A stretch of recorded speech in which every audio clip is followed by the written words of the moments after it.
অন্তর্বর্তীকালীন সরকারকে সর্বাত্মক সহযোগিতা করার প্রত্যয় ব্যক্ত করেছেন বিএনপির চেয়ারপারসনের উপদেষ্টা জয়নুল আবেদীন ফারুক।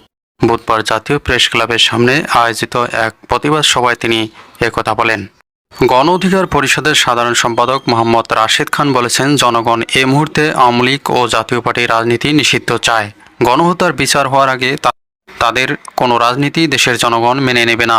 মঙ্গলবার বিজয়নগরে বাংলাদেশ প্রবাসী অধিকার পরিষদ কর্তৃক লেবাননে ইসরায়েলি আগ্রাসনের প্রতিবাদ ও যুদ্ধে মানবিক বিপর্যয়ের শিকার হাজার হাজার বাংলাদেশি প্রবাসী কর্মীদের মাঝে জরুরি খাদ্য সামগ্রী বিতরণ ও স্পেশাল ফ্লাইটের মাধ্যমে দেশে ফিরিয়ে আনার দাবিতে আয়োজিত মানববন্ধনে তিনি এসব কথা বলেন। বৈষম্য বিরোধী ছাত্র আন্দোলনে নিহত ফল বিক্রেতা মেরাজুল ইসলাম মেরাজ হত্যা মামলায় রংপুর মহানগর আওয়ামী লীগের সাবেক সহকারী সভাপতি নবিউল্লাহ পান্নার 5 দিনের রিমান্ড মঞ্জুর করেছেন আদালত। বুধবার দুপুরে রংপুর মেট্রোপলিটন ম্যাজিস্ট্রেট আদালতের বিচারক মোহাম্মদ শোয়েবুর রহমান তার রিমান্ড মঞ্জুর করেন। আওয়ামী লীগ সহ 14 দলের শরিক রাজনৈতিক দলগুলোর বিরুদ্ধে আন্তর্জাতিক অপরাধ ট্রাইব্যুনালে গণহত্যার অভিযোগ দায়ের করা হয়েছে।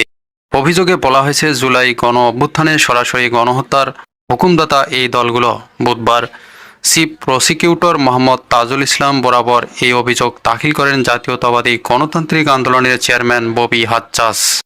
জাতীয় পার্টির চেয়ারম্যান জিএম কাদের সহ স্বৈরাচার শেখ হাসিনার দোসরদের গ্রেপ্তার ও বিচারের দাবিতে মানববন্ধন করেছে ফ্যাসিবাদ বিরোধী জনতা।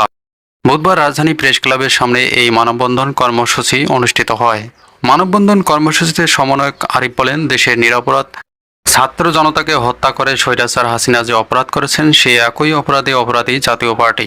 পতিত অবৈধ সরকারকে বৈধতা দিয়েছে জাতীয় পার্টি। দেশের জনগণকে ভোটাধিকার থেকে বঞ্চিত রাখার আওয়ামী সরকারের নীল নকশা বাস্তবায়নে অন্যতম সহযোগী ছিল জাতীয় পার্টি।